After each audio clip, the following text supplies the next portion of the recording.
बिस्मिल्लाहिर्रहमानिर्रहीम, अस्सलाम वालेकुम। आज की कुछ न्यूज़ इस हवाले से हैं कि इमरान खान का तीसरा ख़त आर्मी चीफ को और आर्मी चीफ साहब का उस पे बयान, वो आपको बताऊंगी। और इसके अलावा जो है अली मीन गंडापुर की मुलाकात हुई है फैसल करीम कुंडी से, और इसके अलावा डोनाल्ड ट्रंप की मुलाकात मोदी के साथ, उसका सारा अहवाल बताएंगे। और इसके अलावा मुल्क की कुछ सूरत हाल हैं उस पर भी नज़र डालते हैं। तो सबसे पहले मैं शुरू करती हूँ आप लोगों से डोनाल्ड ट्रंप। तो मोदी गए हुए हैं यूएस, वहाँ पे यूनाइटेड स्टेट, वहाँ पर उनकी मुलाकात हुई है आज डोनाल्ड ट्रंप के साथ।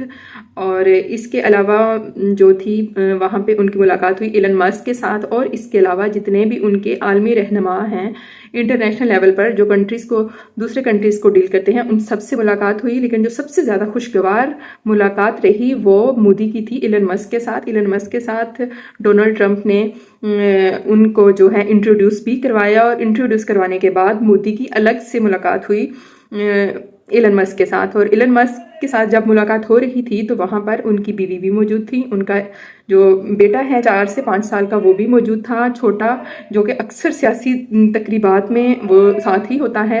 रिसेंट एक डोनाल्ड ट्रंप का एक इंटरव्यू भी बहुत वायरल हो रहा है कि वो मीडिया से गुफ्तगू कर रहे थे, लेकिन इलन मस्क का जो छोटा बेटा है वो बार बार इंटरप्ट कर रहा था डोनाल्ड ट्रंप को। तो सारे मीडिया पर ये बात भी हो रही थी कि ऐसा क्यों है कि इलन मस्क हर सियासी तकरीबात में उस बच्चे को साथ लेके जा रहे हैं, जबकि वो एक यूएस का प्रेसिडेंट है। तो वहाँ पर बच्चों की मुलाकात या बच्चों को इस तरह से लेकर जाना बिल्कुल अलाउ नहीं होना चाहिए। तो यहाँ तक कि जब डोनाल्ड ट्रंप बात कर रहे थे तो वो अपने नाक में उंगली मार रहा था, कभी नाक को छेड़ रहा था। तो डोनाल्ड ट्रंप ने फिर भी उसकी तारीफ की कि ये बहुत शानदार और अच्छा लड़का है। लेकिन जैसे ही वो बात करने लगते थे मीडिया से, फिर दरमियान में इंटरप्ट करता था। तो इस वाले से काफ़ी ज़्यादा तनकीद की जा रही है इलन मस्क पर कि वो अपने छोटे बेटे को हर जगह क्यों साथ लेके जा रहे हैं।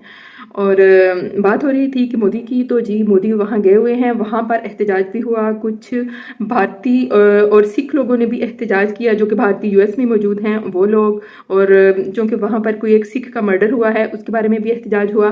कुछ लोगों ने मोदी के हक़ में एहतजाज किया और कुछ लोगों ने मोदी के ख़िलाफ़ एहतजाज किया। और वाइट हाउस के पास काफ़ी सारे तकरीबन 7 लाख के करीब भारतीय जमा थे जिन्होंने एहतजाज किया, क्योंकि रिसेंट ही डोनाल्ड ट्रंप ने भारत के तकरीबन 700 से 800 लोगों को बाय एयर या बाय प्लेन, अपने ही उससे प्लेन से उसने वहाँ पर इंडिया भिजवाए हैं। जो कि उसने कहा था कि जितने भी तारकीन वतन जो कि गैर कानूनी तौर पर यहाँ यूएस में मौजूद हैं इन सबको मैं उनके मुल्क भिजवा दूंगा। तो उसने इंडिया से ही स्टार्ट लिया था और इंडिया के बहुत सारे लोग जो थे एक प्लेन भरा हुआ लेकर वहाँ पर कुछ दिन पहले इंडिया पहुँचा था, जो कि यूएस में गैर कानूनी तौर पर रह रहे थे। तो डोनाल्ड ट्रंप ने उनको भिजवाया। तो डेफिनेटली उसने बात की होगी मोदी ने इस हवाले से भी डोनाल्ड ट्रंप के साथ। लेकिन ये बहुत अच्छी दोनों की मुलाकात रही और दोनों का इंटरव्यू भी हुआ। और इसके अलावा फिर मीडिया के सामने ये भी गुफ्तगू की मोदी ने कि हमारे जैसे इससे पहले टेन्योर में ताल्लुकात थे अब भी वैसे ही हैं और मज़ीद आने वाले वक्त में अच्छे होंगे।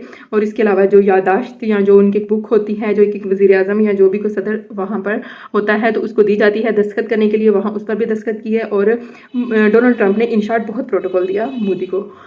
तो ये वाली तो कुछ सूरत हाल ये थी। अब आ जाते हैं दूसरी साइड पर यानी कि यूनाइटेड स्टेट्स से सीधा हम आते हैं पाकिस्तान में। अब आप पाकिस्तान में आ जाएं और यहाँ चलते हैं अडयाला जेल। अडयाला जेल में मिलते हैं इमरान खान साहब से। तो इमरान खान साहब जनाब आजकल तीसरा ख़त लिखने में मसरूफ़ थे और वो ख़त लिख चुके हैं आर्मी चीफ़ को और उसका जवाब भी आर्मी चीफ़ ने दे दिया है। और ख़त का अहवाल तो आप लोगों ने हर जगह पर उनकी ख़त की मशहूरी हुई है, हर वीलॉगर बता रहा है। बहुत लंबा ही हो जाए वीलॉग अगर मैं सारा पढ़ के बताने लग जाऊँ, लेकिन अगर आप लोगों को सुनना हो तो कमेंट ज़रूर कीजिएगा, मैं इस पर भी वीडियो बना दूँगी। लेकिन उसका लुब्बे लुबाब यही था कि इंतखाबात में धांधली, इमरान खान कह रहे हैं आर्मी चीफ से इंतखाबात में धांधली हुई, उन पे जुल्म सितम हुआ, हमारे उस पे पीटीआई वालों पे जो इमरान खान साहब कह रहे हैं। और इसके अलावा वो यही कह रहे हैं कि फ़ौज मुदाखलत ना करे। और ये सारी चीज़ें जो पहले वो कहते हैं सेम वही थी, वही जो पहले ख़त में थी, दूसरे में थी, तीसरे में थी। और फिर ये कहते हैं कि फ़ौज को अपना किरदार अदा करना चाहिए, मुल्क में जमहूरियत बहाल करनी चाहिए।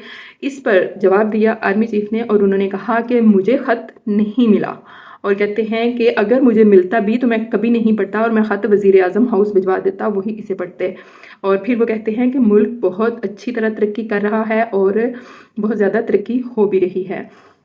और नो डाउट इस हवाले से वज़ीर आला पंजाब मरीम नवाज़ ने बहुत अच्छे प्रोजेक्ट्स शुरू किए हैं और तकरीबन हर दिन या हर दूसरे दिन उनका एक नया प्रोजेक्ट आ रहा है। और जिसमें वो वाकई काम कर रही हैं और गरीब लोगों के लिए स्पेशली वो बहुत ज़्यादा और मिडिल क्लास लोगों के लिए बहुत ज़्यादा काम कर रही हैं। अच्छी बात को सराहना सीखो, आप लोग भी जो देख रहे हो, जितना भी पीटीआई से इश्क हो प्यार हो, लेकिन अच्छी बात को सराहना सीखो।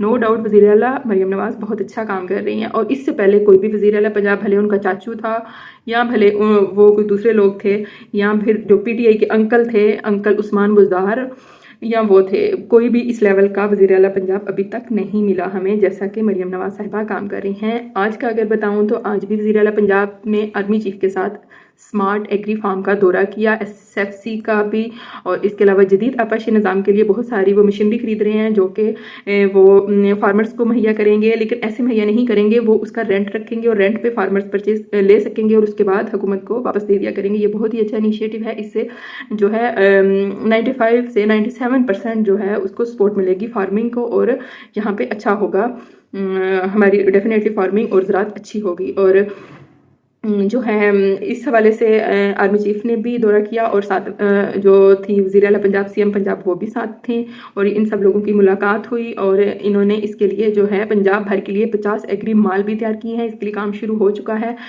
और इसके अलावा अगर आप बताऊं तो मरीम नवाज़ के बेबहा मंसूबे हैं, जो कि तारीख उन्हें किसी न किसी बुक में जब जम करेगी तो बहुत ज़्यादा मंसूबे हैं जो उन्होंने शुरू किए। रिसेंट जो उन्होंने लोन वाला शुरू किया, गरीबों के लिए मवेशी देने का, गरीबों के लिए घर का, अब वो, लेकिन अब जो रिसेंट उनका प्लान है वो है 3 मरला प्लॉट देने जा रही हैं, और ये पंजाब के मुख्तलिफ अजला में ये प्लॉट तकसीम किए जाएंगे, जो कि गरीब लोगों को दिए जाएंगे जिनके पास घर नहीं है।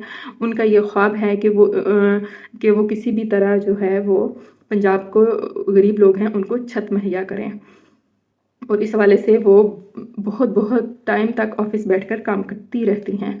अच्छा, अगर दूसरी साइड पर देखें तो जनाब पीटीआई वाले तो पीटीआई के बस रोने धोने अपने, ये निकल गया, ये आ गया, इसके साथ लड़ाई, इसके साथ फटा। जब बुरा वक्त चल रहा हो तो कुछ भी अच्छा नहीं होता। यही बात अब पीटीआई के साथ है कि इनका बुरा वक्त चल रहा है तो इनके साथ अच्छा कुछ भी नहीं हो रहा।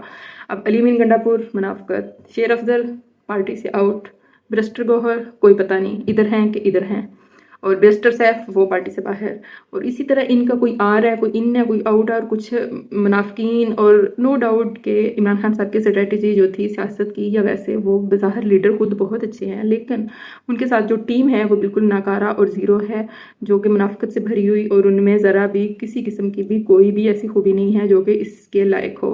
और यही वजह है कि आए दिन जो है इमरान खान साहब जो है तब्दील करते रहते हैं। अगर आप लोगों को याद हो कि जब इमरान खान की हुकूमत थी तो आए दिन वज़ीर ख़जाना चेंज होता था, आए दिन वज़ीर तालीम चेंज हो रहा होता था, आए दिन कोई ना कोई वज़ीर जो था, ये टेक्नोलॉजी में अगर देखें तो तकरीबन 4 वज़ीर चेंज हुए थे। मुझे याद आ रहा है कि फवाद चौधरी को तकरीबन उनके दौर में एक वजारत से मूव करके दूसरी से तीसरी से चौथी वजारत मिलती थी, और इवन के फवाद चौधरी को वज़ीर तालीम टेक्नोलॉजी भी बनाया गया था। अब वो टेक्नोलॉजी की अलफ बे नहीं जानते, लेकिन वो टेक्नोलॉजी के भी वज़ीर बने हैं।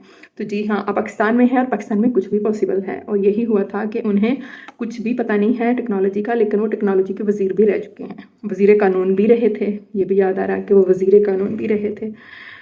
तो ये वाले हालात हैं। हम पाकिस्तानी कहाँ जाएँ? गुर्बत का यहाँ पे अगर लकीर से पहले तो नीचे थे, लेकिन अब तो बहुत ही दूर है जो गरीब है यहाँ पर। और इसके अलावा अगर एक सिर्फ घी की कीमत ही लिख लेना, तो ये मेरा जो मैसेज है ये सीएम पंजाब के लिए और आर्मी चीफ साहब के लिए है कि अगर एक घी की कीमत लगाए ना, तो एक गरीब घर, उसके लिए, मेरे घर काम वाली आती है, मैं आप लोगों को बताऊं तो वो मुझे कहती कि बाजी 571 रुपये घी है, और हम तो घी ही पूरा नहीं कर सकते, और बच्चे पराठे खाते हैं, सूखी रोटी नहीं खाते। तो अब एक बंदा जो महीने का सिर्फ 4000 रुपया एक घर से लेता है, या 6000 रुपया एक घर से लेता है, उसने आटा भी लेना है, उसने घी भी लेना है, और बाकी ज़रूरियात ज़िंदगी भी हैं, लेकिन वो कहती कि हम आटे और घी से ही बाहर नहीं निकल पा रहे। जबकि अगर दूसरी साइड इस तबके को आटा बहुत महंगा लगता है, लेकिन अगर हम ज़राअत की तरफ चले जाएँ तो ज़राअत की तरफ इतने अखराजात हैं, इतने ज़्यादा अखराजात हैं कि जो है किसान, उसे रेट पूरा नहीं मिल रहा गंदम का। अब उसे चूँकि रेट पूरा नहीं मिल रहा, उसकी वजह क्या है? क्योंकि पीछे से खादें महंगी, स्प्रे महंगी, वो सारी चीज़ें महंगी हैं। तो इन सब चीज़ों को अगर मरीम नवाज़ साहिबा कर रही हैं, सस्ती कर रही हैं गंदम, तो ज़रूर करें, लेकिन साथ साथ जो उन पे अखराजात होते हैं उनको भी कम करें, ताकि जो हमारी ज़राअत है, जो कि रीढ़ की हड्डी है, उसको भी फ़ायदा हो। तो उम्मीद करती हूँ मेरा ये मैसेज उन तक भी पहुँचेगा, जिस तरह वो दूसरे डिपार्टमेंट्स में सब में उन्होंने बहुत अच्छे इनिशिएटिव लिए हैं, इसमें भी लेंगी। और इस पर भी जो है माफिया ग्रो, उस पर भी नज़र रखें, जिस तरह से उन्होंने ये तजावज़ात का ऑपरेशन शुरू किया और बड़ा अच्छा और कामयाब ऑपरेशन उनका जा रहा है। अच्छा, आज का व्लॉग मैं यहाँ पे ख़त्म करती हूँ, इससे पहले कि बहुत ज़्यादा लंबा हो जाए। 11 मिनट 12 मिनट का बहुत है। और अपने राय ज़रूर दीजिएगा, ज़रूर बताइएगा। अल्लाह हाफ़िज़।